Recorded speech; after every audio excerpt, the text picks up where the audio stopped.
په 2025 کال د جون په لومړۍ نیټه اوکراین روسیې ته په 2 بیلیونه ډالر تاوان ورساو.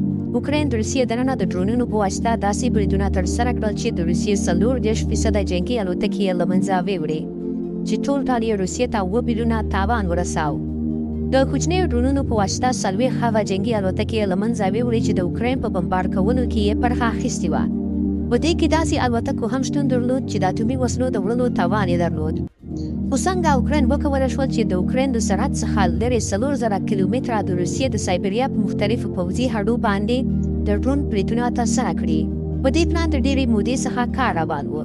د اوکراین عسکرو په ډېر مهارت سره په ټرکونو کې کوچني ډرونونه ځای پر ځای کړل، یا د ډرونونو کیمرې او ریموټي سیستم درلود چې د لرې ځای څخه کنټرول کېدل. د ټرکونو ډرایورانو ته یې د سایبریا پوځي بیزونو پورې لارښوونه وکړه.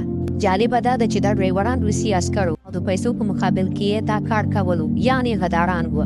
کله چې ټرکونه د سایبریا مختلفو بیزونو ته ورسېدل نو برید یې له همدې ځای څخه پیلېږي.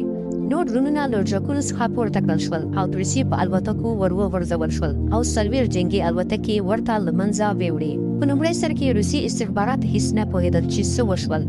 په دې بریدونو سره روسیه ډېره غوسه شوه او د سولې خبرې یې لغوه کړې او روسیه اوس بشپړه بریا غواړي.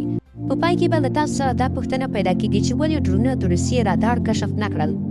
د رادار وظیفه اصلا د سرحد څخه بهر د الوتکو او توغندیو مخه نیسي، خو دا ډرونونه یې د روسیې تر زړه پورې رسولي وو او د روسیې په داخل کې راپورته شول او بریدونه یې ترسره کړل.